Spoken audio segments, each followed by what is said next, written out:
Olá, bom dia. Dando seguimento à nossa disciplina de política de saúde, hoje nós vamos falar a segunda parte e a última do decreto 7508, que regulamenta a lei 8080. Falamos no nosso primeiro encontro que esse decreto, a estrutura dele é muito simples, mas que assim precisa ser analisada, lida e estudada com um pouco de calma, porque é importante que a gente saiba e entenda a letra da lei. Eu disse também no primeiro encontro que o artigo 2º desse decreto, ele deixa bem claro alguns conceitos que é de fundamental importância a gente dominar. E a estrutura que a gente deixou claro também desse decreto é a seguinte: a gente fala primeiro sobre a organização do SUS, que a gente falou, o planejamento da saúde, foi o nosso primeiro vídeo, e hoje nós vamos falar sobre a assistência à saúde e a articulação interfederativa. Nada demais. A primeira coisa, da assistência à saúde que vamos falar hoje, e que vocês precisam fazer um link, é o seguinte: para prestar essa assistência à saúde, os entes federados eles precisam se organizar e se unirem, compactuar. E quando vocês pegarem esse tópico, vocês vão ligar diretamente a assistência à saúde a um princípio do SUS que nós estudamos, que é o princípio da integralidade. O que é isso? Por que a gente precisa fazer essa junção? Porque a assistência à saúde, ela precisa ser integral. Por isso, esse link com a integralidade. E o que é essa integralidade que nós estudamos? É justamente a relação do usuário com a rede.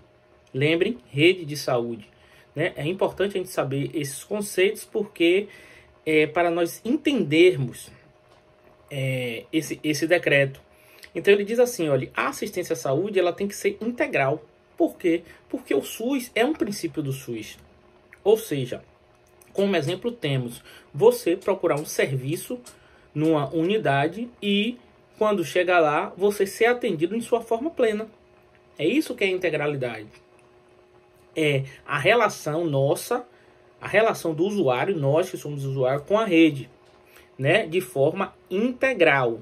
Ou seja, se eu preciso de um atendimento ambulatorial, eu vou lá e consigo na minha rede básica. Se eu preciso de um atendimento hospitalar, eu consigo na rede hospitalar com uma articulação entre as unidades que compõem aquela rede. Lembram do mapa de saúde? Isso que é importante. Então, daquela rede, e aquela rede, se eu tiver na unidade básica, vai me referenciar para a unidade hospitalar. O exemplo disso é, vamos lá, você chega na unidade com uma dor abdominal e eu preciso de um exame de apoio ao diagnóstico para fechar esse diagnóstico do paciente.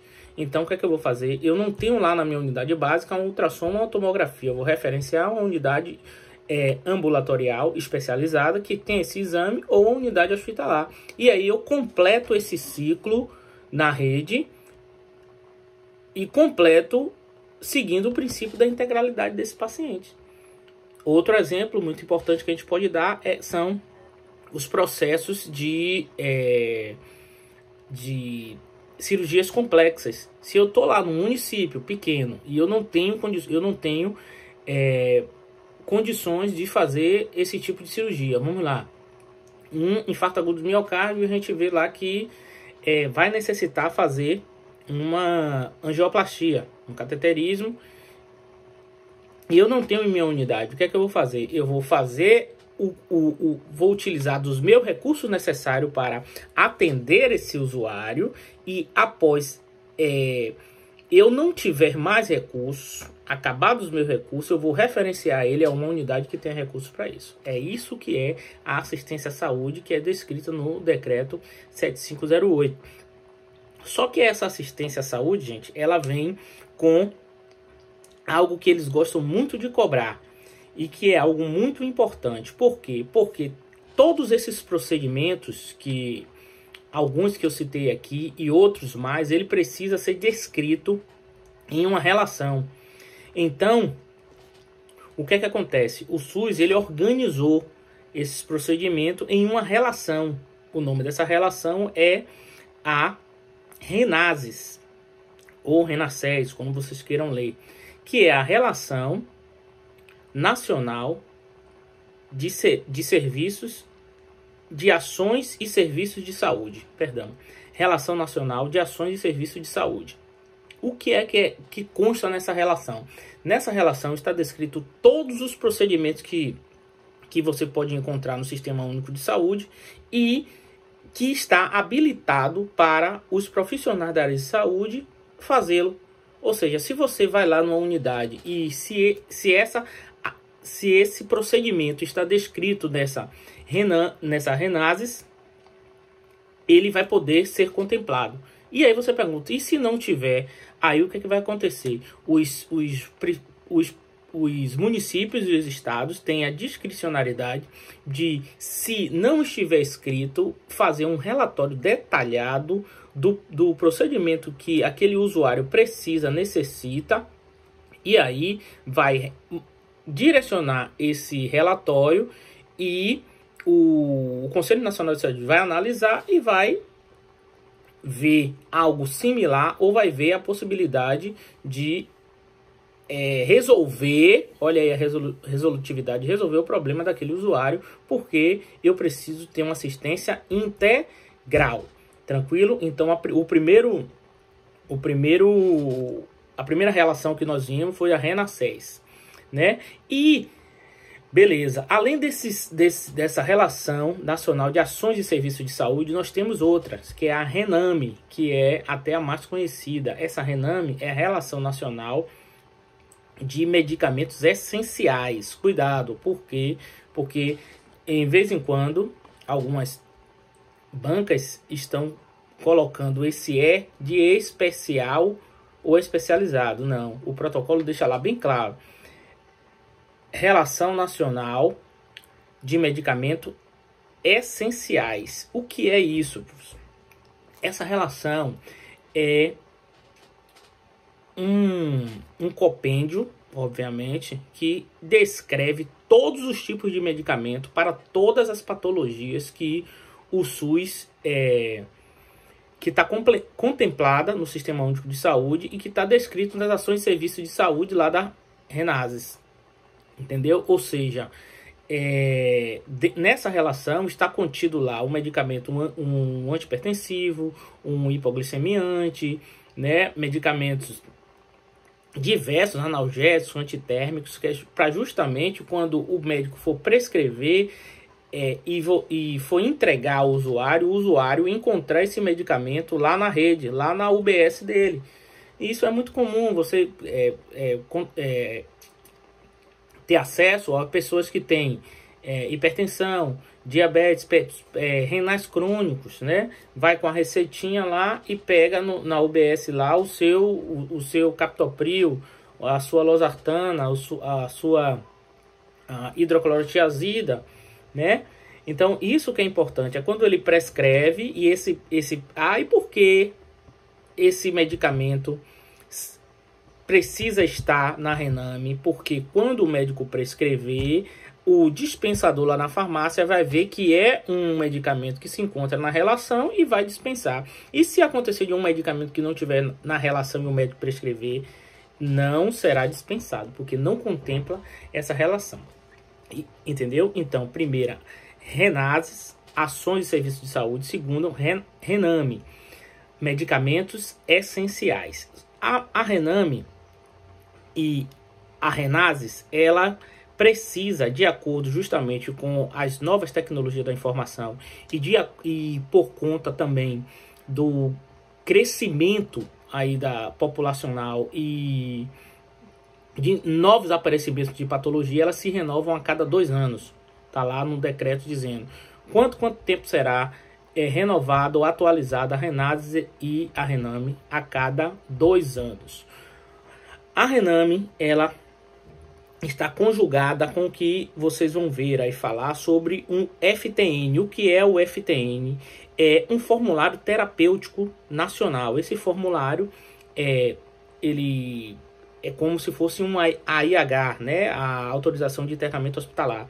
Esse formulário vai estar lá descrito para o médico e os profissionais que são que tem a competência de prescrever, o enfermeiro também na unidade básica, vai fazer essa prescrição junto com esse formulário e vai dispensar na unidade para o usuário ter acesso a essa medicação e a essas ações de serviços de saúde que compõem a rede ali. Claro, isso, beleza. Então, fechamos assistência à saúde. Vamos entrar aí no último tópico, que é a articulação interfederativa, que é um nome que às vezes causa terror, mas vamos deixar bem claro aqui o que é que significa isso. De forma muito simplista, eu quero dizer para você que a articulação interfederativa é justamente a integração desses entes federados. Olha aí o que falamos quando falamos dos CONAS e dos CONASENS. Eles vão se articular para formar políticas de saúde, estratégias de saúde para solucionar o problema do doente naquela rede. Entende, gente? Então é isso que é uma articulação interfederativa. É os entes federados se articularem para promover uma assistência integral ao usuário, né? E o que é que vai fazer isso? Administrativamente, a gente chama isso de uma gestão compartilhada. Isso. Entendam o porquê que o governo federal, neste momento que nós estamos vivendo, não pode de forma arbitrária dizer o que os estados e municípios fazem, porque nós vimos que após a Constituição de 1988 e a Lei 8080, e lá nas NOBs, lembram das NOBs, as normas operacionais padrões e básicas, e as NOAs, os municípios e estados ganharam gestão plena. Então agora eles administram esses recursos, mas de que forma eles vão administrar esse recurso? De forma articulada entre os entes. E onde vão fazer isso? E através de quê? Vai fazer através de um contrato organizativo de ação pública da saúde. Isso é tudo descrito, gente, não é de boca. Lá se reúne, nós falamos lá da conferência de saúde, dos conselhos de saúde. A cada quatro anos as conferências vão se reunir. Os conselhos, quando tiver deliberação, pode ter uma assembleia extraordinária, como agora, uma situação que nós estamos vivendo de uma pandemia. Então precisam se articular, porque foi todo mundo pego de surpresa. E aí o que é que a gente vai fazer? Vamos montar um plano estratégico na nossa gestão compartilhada, para que o serviço que eu não tenha aqui na minha rede, eu possa disponibilizar no seu município e contemplar esse usuário com aquele serviço, porque eu não posso deixar ele desassistido. Entendeu? E o que é que acontece? Lá nesse contrato organizativo da ação pública de saúde, está descrito lá responsabilidades individuais e coletivas. E isso, justamente, essas responsabilidades individuais, a gente tem lá, uma lista bem simplista, e a gente precisa ler, né? O que é competência do município, o que é competência dos estados, o que é competência da União. E aí, a partir dessas competências, cada um vai realizar a sua tarefa. E se for a competência dos três, aí os três podem fazer. Mas o importante é que essa gestão compartilhada, os três entes federados atuem em conjunto para promover uma saúde de qualidade aos clientes, aos pacientes, aos nossos usuários. Tranquilo? E o que é que acontece? Quando é que vai acontecer isso? Quem são quem são esses entes que se articulam? Nós estudamos lá na Lei 8080 a Comissão Intergestora Tripartite, que é a CIT, Comissão Intergestora Bipartite, que é a CIB, e a Comissão Intergestora Regional. Essa Comissão Intergestora Regional é uma novidade no decreto, porque ela não é descrito na Lei 8080 e que ela é de suma importância também para resolver os problemas ali regionais. O que é que acontece nessas comissões? Essas comissões são espaços de negociação entre os entes para promover onde é que está um problema, tentar resolver esse problema de forma preventiva, entende? Não deixar acontecer de forma preventiva para eu solucionar o problema daquela rede, daquela região de saúde, para não deixar o vácuo ali e lá na frente eu tenho um problema maior.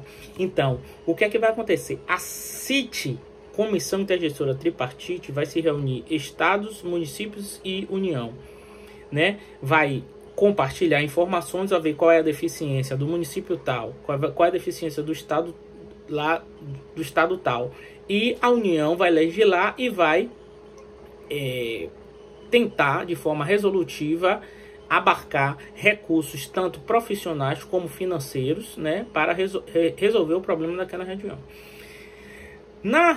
Um problema estadual, quem vai se reunir? Vai se reunir a CIB, Comissão Intergestora Bipartite, município e estado, né? O município e o estado vai analisar e os municípios essa CIB vai legislar tanto para o município como para os estados. Um problema que eu tenho no estado, vamos lá, da Bahia, e um problema em Salvador, município de Salvador. Então, Comissão Intergestora Bipartite vai se reunir para resolver ou tratar de maneira simplista e resolutiva os problemas ali do município de Salvador. E a CI, o que é que trata, professor? A Comissão Intergestora Regional, o que é que ela vai fazer?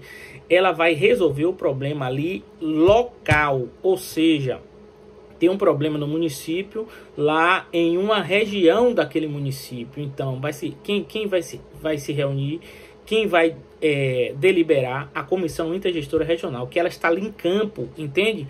Com as medidas de prevenção, com os agentes ali da saúde, Programa de Saúde da Família, os agentes de endemias, que vai em foco ali numa região daquela. E aí vai deliberar. A CI vai levar suas demandas para o município. O município vai se reunir na CIB e vai levar as demandas para o estado. Ficou claro? É uma articulação ou seja, um conjunto de gestão compartilhada para que eu venha promover uma assistência de qualidade para o meu usuário. Ok? Finalizamos aí o nosso decreto. Bons estudos, estuda que a vida muda.